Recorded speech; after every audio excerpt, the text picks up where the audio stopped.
오늘 우리에게 주신 하나님의 말씀은 로마서 2장 17절에서부터 24절까지입니다.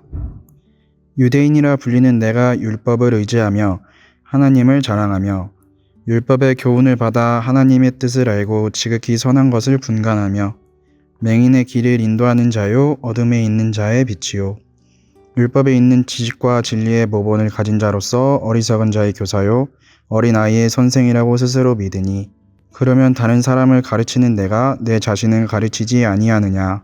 도둑질 말라 선포하는 내가 도둑질하느냐? 간음하지 말라 말하는 내가 간음하느냐? 우상을 가증히 여기는 내가 신전 물건을 도둑질하느냐? 율법을 자랑하는 내가 율법을 범함으로 하나님을 욕되게 하느냐? 기록된 바와 같이 하나님의 이름이 너희 때문에 이방인 중에서 모독을 받는도다. 아멘.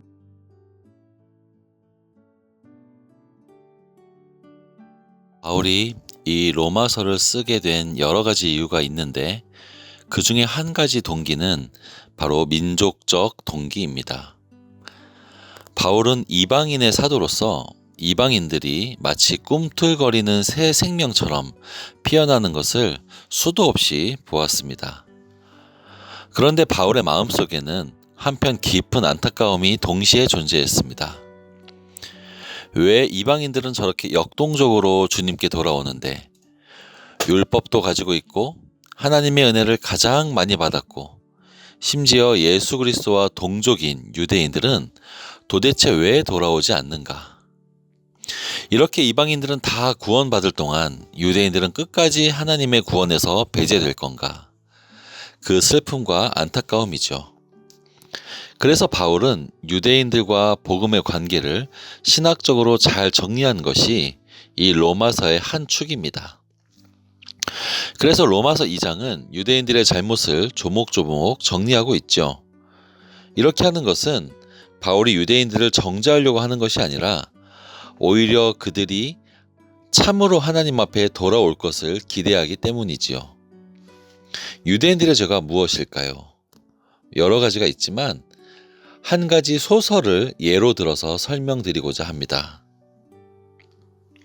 조금 오래된 우리나라 소설 중에서 우리들의 일그러진 영웅이라는 소설이 있습니다. 이문열 작가의 작품인데요. 우리나라 현대문학의 대표작 중에 하나죠. 나중에 영화로 만들어지기도 했습니다. 그 소설의 주인공은 엄석대라는 학생으로 반장 역할을 하고 있습니다. 그런데 문제는 그 학생이 절대적인 권력을 가지며 학급을 지배하고 있었다는 것이죠. 학생들은 그 반장의 권력에 짓눌려서 순응하며 지냅니다. 그런데 졸업을 앞둔 6학년 말 새로 담임 선생님이 부임하는데 이 선생님은 반장이 얼마나 불의하게 반을 이끌었는지를 밝히게 되고 결과적으로 이 반장은 몰락을 하게 됩니다. 왜냐하면 그 학생은 반장에게 주어진 권한을 알고 있으면서도 그 권한 뒤에 맡겨진 책임은 간과했던 것이죠. 반장이라는 것은 학생들 모두가 유익을 얻도록 정보를 먼저 듣고 앞장서는 역할일 뿐이죠. 이스라엘이 이와 같았습니다.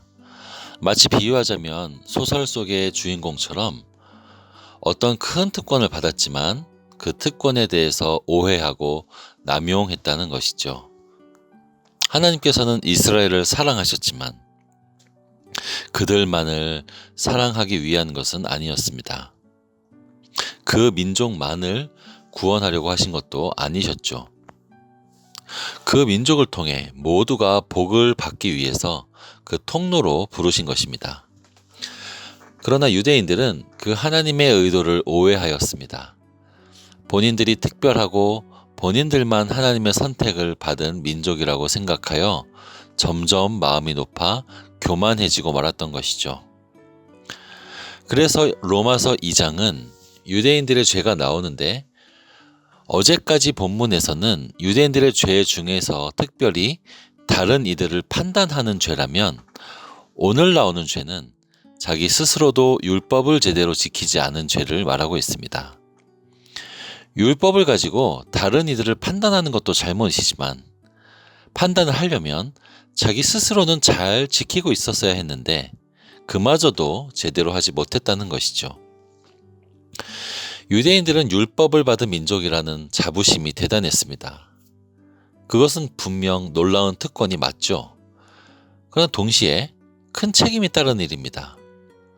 율법은 남을 판단하라고 주신 것이 아니라 먼저 자기 자신을 비춰보라고 주신 거울이었습니다. 거울을 든 사람은 거울이 없는 사람들보다도 자기 스스로가 얼마나 더러운지를 제일 잘 알아야 정상입니다. 그러니 율법 없는 이방인들보다도 사실 율법을 가진 유대인들이 가장 겸손해야만 했습니다. 한 구절 한 구절 스스로 죄가 안 걸리는 구절이 없다는 것을 알고 겸손해야 했죠.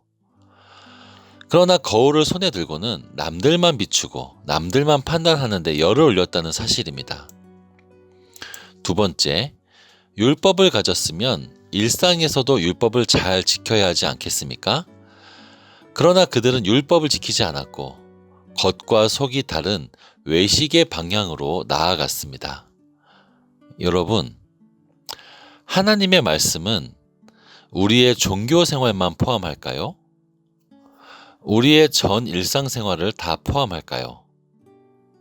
당연히 후자죠. 그런데 이스라엘은 종교적인 예식만 지키면 나머지 영역에서는 적당히 죄를 짓고 눈을 가리면 될 것으로 생각했습니다. 즉 다시 말해 그들은 종교생활과 일상생활이 현격히 달랐습니다. 오늘 본문 21, 22절입니다. 그러면 다른 사람을 가르치는 네가 네 자신은 가르치지 아니하느냐? 도둑질하지 말라 선포하는 네가 도둑질하느냐? 간음하지 말라 말하는 네가 간음하느냐? 우상을 가증히 여기는 네가 신전 물건을 도둑질하느냐? 유대인들은 율법을 종교적인 형식으로는 열심히 지켰지만 그 율법의 정신을 일상 속에서는 놓치고 있었습니다. 그들은 이방인의 종교를 멸시했지만 한편으로는 그들이 누리는 물질적 풍요와 복을 부러워했습니다. 바울이 말한 것은 실제 간음과 도둑질만이 아니고 종교의 껍데기 속에서 세속화되는 그런 내적인 타락입니다. 이것이 오늘 본문에서 말하는 유대인의 잘못입니다.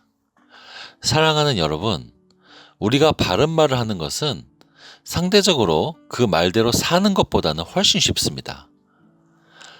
그리고 어떤 말을 하는 것, 누군가를 판단하는 것, 그것이 우리 스스로에게 은근한 만족감을 주죠. 그 말을 함으로 나와 상대방을 나누고 나는 뭔가 다른 부류라는 착각을 불러일으킵니다. 그러나 한 가지 기억할 것이 있습니다. 우리가 다른 사람을 판단하고 충고할 때 우리는 그 순간 둘 중 하나를 골라야 합니다. 내가 완벽히 잘 지키는 사람이든지 아니면 내가 못 지키는 것을 남에게만 적용하는 그런 외식하는 자가 되든지 말이죠. 이것은 단지 유대인들에게만 적용되는 말씀이 아니겠죠. 우리가 예수 그리스도를 믿어야 하는데 나 자신의 신앙을 믿을 때가 있습니다. 말씀을 지켜야 하는데 우리가 스스로 신념하는 바를 지키려고 하는 경우가 있습니다. 행동은 중요합니다, 물론. 그러나 하나님은 그 행동을 하고 있는 우리의 중심을 보시죠. 사랑하는 여러분, 하나님에 대한 참된 믿음은 교만이 아니라 겸손을 낳습니다. 참된 믿음은 우리 마음을 위로 향하게 하는 것이 아니라 아래로 향하게 합니다. 행동을 더 잘하라는 것이 아니라 그리스도를 더 의지하라 라는 초대입니다. 우리의 의로는 결코 하나님 앞에 설 수 없으며 오직 하나님의 은혜로만 설 수 있음을 늘 기억하는 성도님들 되시기를 바랍니다.